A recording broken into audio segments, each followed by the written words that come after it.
llamaban tierra adentro, la pampa y la cordillera.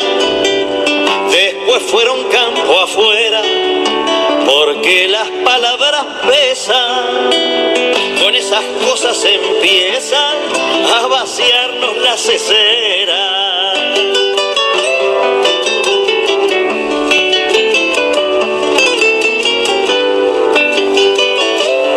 Bueno, la cortina ya lo está indicando, ya estamos recibiendo al politólogo Aurelio Argañarás. Hola Aurelio, ¿qué tal? Bienvenido, ¿cómo estás? Bien, bien. Bueno, le contamos, ¿te parece la audiencia que hoy el título de tu columna es Brasil y el retroceso latinoamericanista? O latinoamericano. Latinoamericano, sí. Bueno, creo que hace no demasiado tiempo, yo diría que no más de un año, el cuadro que estamos viendo en América Latina hoy era inimaginable para muchos.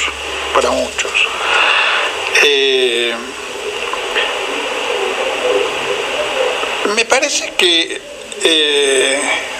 estas duras experiencias que estamos viviendo, si tienen alguna utilidad, es en el orden de la experiencia y del balance crítico, del extraer conclusiones a partir de los datos que arrojan estas experiencias, tan significativas como que por primera vez, digamos en el nuevo siglo, en el siglo XXI, por primera vez desde los tiempos de la independencia, vivíamos una ola continental, digamos una especie de promesa de caminar hacia la autonomía económica y espiritual de América Latina, y hacia un proceso de confluencia que transformara nuestros países, digamos, en muñecos impotentes en el juego internacional, en una fuerza. Nosotros los latinoamericanos solamente podemos ser una fuerza en el concierto internacional unidos. Si no, no hay manera, es cierto. Ni siquiera Brasil, ni siquiera Brasil, que es una potencia sudamericana, puede aspirar a otra cosa que ser un títere de la política global del imperialismo, de los Estados Unidos en particular, si no es en una asociación con el resto de los países latinoamericanos que nos integre profundamente.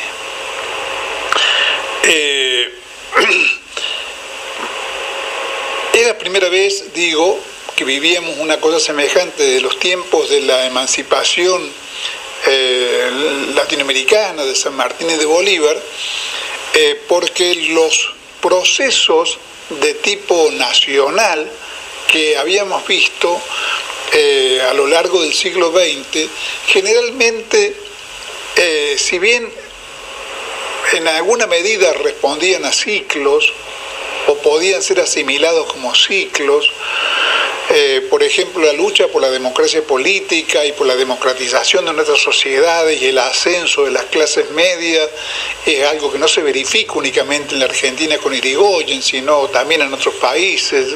Puntualmente recuerdo en este momento el caso del Uruguay. El caso de Chile también es semejante.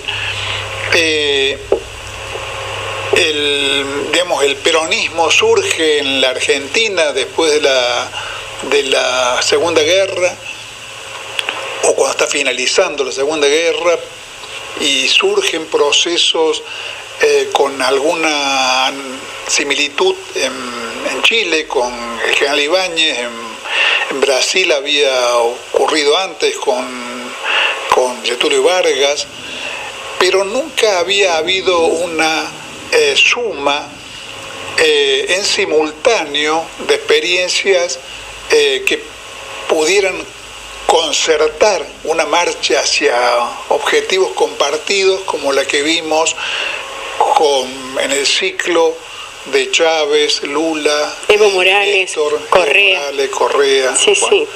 algunos de los cuales hoy, digamos, es sabido, digamos, lo que voy a decir, están en el poder, ¿no? Y podría apostarse, digamos, a que se sostengan en alguna medida. Por ejemplo, el proceso boliviano da la impresión, desde acá uno no conoce los pormenores de la política boliviana, pero desde acá da la impresión de tener algún grado de consistencia, digamos, ha entrelazado las reivindicaciones nacionales y del desarrollo económico autónomo de Bolivia con digamos, seculares reivindicaciones de los pueblos indígenas de Bolivia. En Bolivia, a diferencia de lo que ocurre en otros países, para nombrar casos extremos, Uruguay o la Argentina, la cuestión indígena, digamos, está íntimamente asociada a la cuestión social, porque, como decía Mariátegui, en Perú el indio es el campesino, claro, el campesino seguro. explotado. Sí, Digamos, sí, ¿no? sí. Entonces lo que puede haber de validez en la reivindicación étnica, digamos, se entrelaza con la reivindicación social y adquiere una determinada potencia. Eso se advierte en el proceso boliviano hoy por hoy. Pero de todos modos, los países estratégicamente significativos en ese proceso, no se puede desconocer que fueron y son, por razones estructurales, Brasil y Argentina. Y los dos procesos, como se sabe, han caído. Venezuela está sumida en una muy grave crisis, cuyos pormenores también se nos escapan en alguna medida, pero no se nos escapan si uno se preocupa por adquirir información, las grandes líneas, digamos, de los procesos de cada uno de esos países. Por lo pronto se puede señalar que todos tienen en común, digamos, la existencia de una ofensiva norteamericana para recuperar América Latina como tradicional patio casero de su realidad, y para someternos nuevamente y para sumergirnos en las condiciones más adecuadas, digamos, de la explotación económica imperialista. En esa tarea es notorio cómo han jugado y juegan un papel. La comparación entre los casos de Argentina y Brasil es absolutamente transparente en ese sentido. Los sistemas de prensa Han sido fundamentales. Los sistemas de prensa como ariete, digamos, ¿no?, de la defensa del orden, de la dependencia del orden oligárquico imperialista en nuestros países. También es evidente en los dos casos a qué responde el Poder Judicial. En la Argentina ha quedado absolutamente claro, digamos, ¿no?, y en Brasil también. En Brasil sabemos que el Poder Judicial fue el ámbito en el cual se receptaron se receptó primero una política destituyente y después la justicia, el famoso juez Moro, es el que dio pie a que la cuestión del impeachment se trasladara al Parlamento brasilero. Cuando uno mira un poco más atentamente las cosas, advierte lo farsesco que son las argumentaciones con las cuales se sostienen esos procesos de destitución que ya habíamos visto en Honduras, habíamos visto en Paraguay con Lugo y ahora hemos visto en Brasil. Para el lector menos enterado o el radio escucha menos enterado en la Argentina, cabe recordar que el principal impulsor de la destitución de Dilma en Brasil fue el diputado y presidente de la Cámara de Diputados, Cunha, que hoy está apartado del Poder Legislativo, destituido de su cargo por denuncias de corrupción absolutamente probada ya a esta altura del partido. El hombre había recibido coimas por $2,5 millones y las tenía en una cuenta de la banca suiza. Del número total de los senadores que han resuelto la destitución de Dilma, el juicio político a Dilma, la mayoría está imputado y juzgado. Y los personajes que rodean al actual presidente, a cargo, al ex vicepresidente que actualmente está a cargo del Poder Ejecutivo en Brasil, Temer, apellido muy curioso, ¿no? Sí, apellido, ¿no? De Temer. Temer. Exactamente, sí. También son una banda de salteadores y de mafiosos, como venimos usando reiteradamente ese término acá, lamentablemente. Uno de los cuales, por ejemplo, se pinta de cuerpo entero con una declaración de esta semana de que la capacidad financiera del Estado brasilero no alcanza para seguir financiando un programa que se resolvió en 1998, es anterior a Lula en realidad, pero Lula, los gobiernos del PT le dieron una gran amplitud que se llama Sistema Único de Salud. La capacidad financiera no alcanza para seguir sosteniendo eso. Ahora, ¿quién es el señor Ricardo Barros, ministro de Salud? Es el jefe de un grupo que se llama Alianza, que es un grupo administrador de prepagas. Mira. O sea, en el Brasil se ha nombrado al capo mafioso de un grupo de administradores de prepagas ministro de Salud. Obviamente para que la administradora de salud, cuyas performances conocemos todos los que nos hemos preocupado por saber la clase de mercaderes de la salud que son, porque los tenemos presentes en la Argentina también. Ese zorro es el que está al cuidado del gallinero de la salud en el Brasil. Pero hay otros casos que son de alguna manera más curiosos y creo que nos llevan al meollo del problema y de las cosas que no podemos dejar de tomar nota. Si pretendemos que en la próxima oportunidad los movimientos populares latinoamericanos no choquen con la misma piedra. El ministro de Hacienda, nombrado por Temer, se llama Meirelles. Sí. Y Meirelles es un neoliberal abierto y confeso, que ha sido al mismo tiempo presidente del Banco Central brasilero en la época de Lula. Sabemos, además, que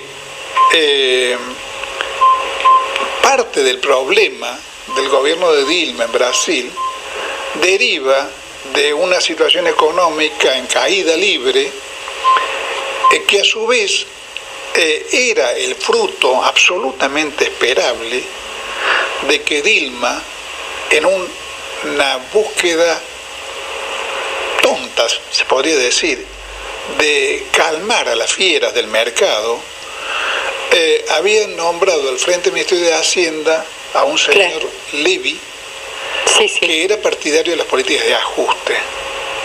Sí, creo que ahí se empezó a visibilizar lo que ya se venía, ¿no? Y que había deteriorado la situación económica de Brasil, como ocurre siempre que se desarrollan estas políticas, como está ocurriendo ahora en la Argentina, había deterioro, con la diferencia de que acá ha ocurrido en el gobierno de Macri, no durante el gobierno popular.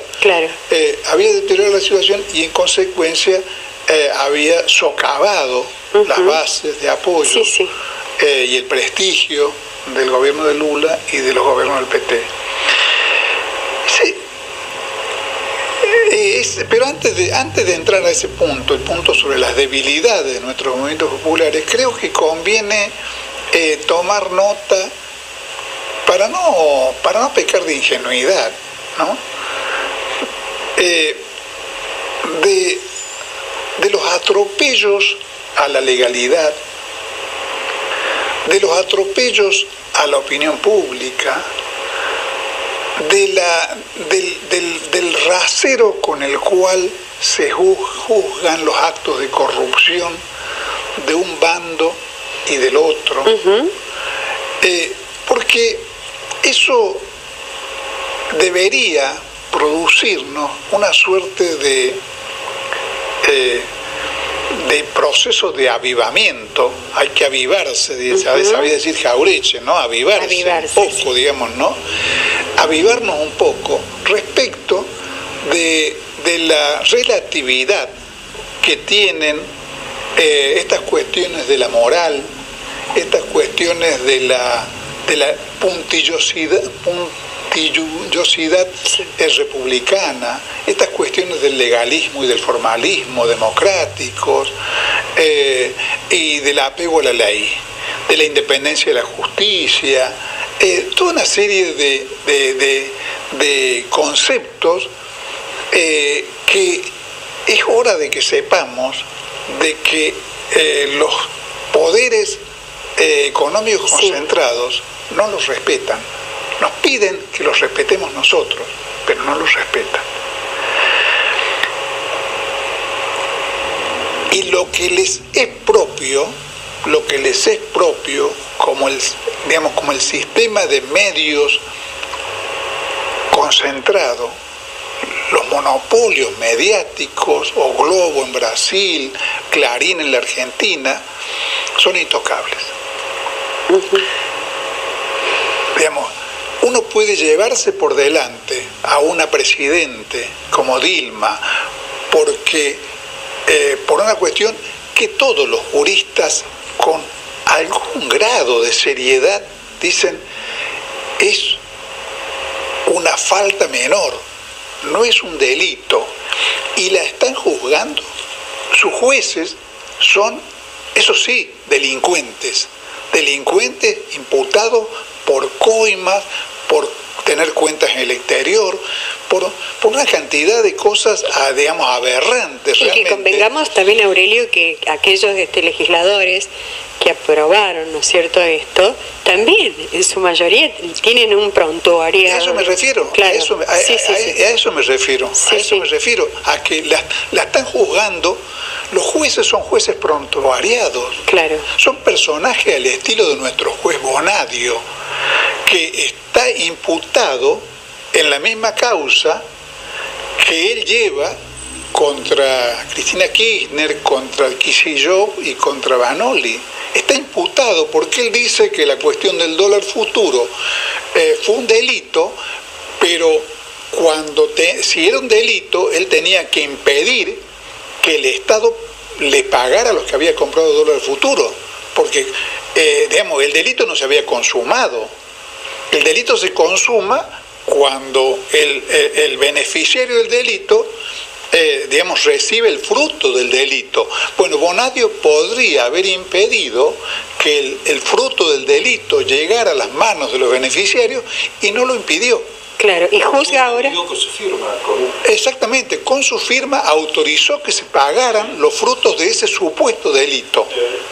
Sí, sí. Entonces, esos son los jueces, esos son los legisladores, digamos, corruptos, impúdicos, absolutamente venales, que juzgan a los gobiernos populares por sus faltas reales o presuntas.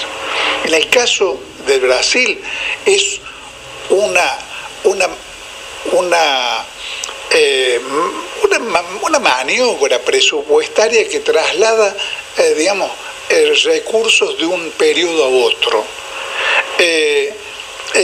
Digamos, en el lenguaje del contador Treber, digamos, sería la creatividad contable, digamos, ¿no? Ahora, la creatividad contable, sí, puede ser una cosa digna de ser observada, tachada y cuestionada, pero no es un delito. Y sobre todo no es un delito comparado con las coimas. Generalmente los gobiernos, Treber ha hablado varias veces de la creatividad contable de los gobiernos de Córdoba, generalmente la usan para acomodar cifras, para que, digamos, un porcentaje, por ejemplo, del déficit del Estado se traslade de un año a otro, para disimular un déficit. Ahora, eso puede estar mal o bien, o puede ser claramente tachado como una especie de engañifa, pero no es lo mismo que meter la mano en la lata. Bueno, y que los que meten la mano en la lata los juzguen a los que fueron contablemente creativos, pero no delinquieron, es realmente una cosa aberrante. Y que sean justamente los otros los que sí se beneficiaron. Al claro. menos acá en la Argentina. Acá en la Argentina justamente los no juzgados son los que compraron dólares futuros y los que hicieron la diferencia. Y que tomaron las decisiones, convengamos, Aurelio, que fueron quienes tomaron las decisiones a qué cifra se ubicaba el dólar. Formaron parte de Exactamente, eso. Forman parte, los beneficiarios forman parte, una buena parte de ellos, del gobierno, el gobierno que ve con simpatía que se juzgue a los que están siendo imputados. Ahora, y lo mismo cabe pensar de cuestiones como la impecabilidad jurídica. Yo siempre tengo presente el hecho de que Néstor Kirchner quiso tener una corte intachable. Y resulta ser que cuando en este país se da la paradoja que cuando es para el mal, cuando es para vender al país, para entregarlo, para arruinarlo, el poder, Menem, Cavallo y compañía, se encarga de tener una corte que los acompañe en el saqueo del país. Ahora, cuando se trata de un gobierno que defiende el interés nacional, no, ahí no tenemos que tener jueces que nos acompañen, tenemos que tener jueces independientes y neutrales. Es un doble rasero muy evidente. Entonces, creo que es hora de avivarnos, de que se nos pide una especie de impecabilidad jurídica, ¿no?, de respeto absoluto de las libertades de los medios de poder económico concentrado, cuando los que estamos en el poder somos de este lado. Cuando son los del otro lado, no se pide nada. Claro. No se pide nada. Y todo lo contrario, digamos, se llevan adelante políticas para que el proceso de concentración monopólica y el proceso de desarrollo de una justicia venal que esté a favor del poder económico concentrado sea cada vez mayor, cada vez más sólido, cada vez les dé más tranquilidad a los dueños del poder. Claro, y no es extraño, ¿no? Esto de que estás mencionando, Hugo, lo que tiene que ver con la justicia, como se le denomina actualmente, la judicialización de la política, ¿no? Si uno se pregunta ¿de qué lugar provienen quienes ocupan estrados, lugares en la justicia? ¿Cuál es su ideología? Porque claro, convengamos, esto de la objetividad, de la justicia que ciega, que se tapa los ojos, es una figura que está... es una figura para los niños. Claro. Es una figura para claro, los niños. Si uno se pone realmente a buscar, digamos, cómo ha sido la injerencia de la justicia en sus comienzos, ¿no? Que fue, bueno, después de que se centraba, digamos, nada más que en la parte comercial, en la propiedad privada, y que luego fuera avanzando en cierta manera con derechos y con todo eso. Sí, pero la justicia, sí. Marines, yo no conozco la historia de otros países, pero sí conozco bien la historia de la justicia argentina. Claro, a eso me refiero. Todas nuestras cortes supremas, no hubo una sola corte suprema en la historia del país, ni una sola.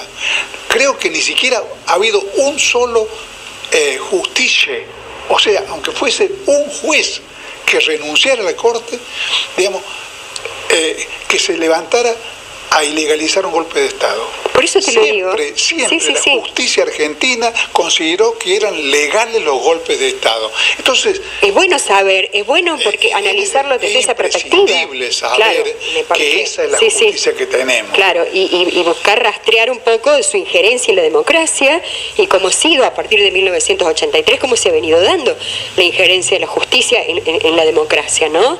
Luego de que, bueno, el país viviera un proceso de represión, de dictaduras, hubo así como una apertura, ¿no es cierto?, de derechos en lo que respecta a la justicia.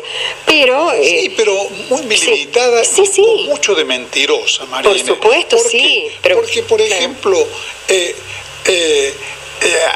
yo, por supuesto, comparto con la totalidad de los argentinos bien nacidos, digamos, el orgullo de que fuesen juzgados en este país como fuesen juzgados los responsables de delitos contra los derechos humanos. Yo creo que eso ubicó a la justicia en un lugar, vamos a decirlo, ¿no?, destacado, pero desde ese lugar. Absolutamente. Pero no se me escapa, y no se nos debería escapar, que Martínez de Oz se murió sin ser juzgado. Claro, por supuesto.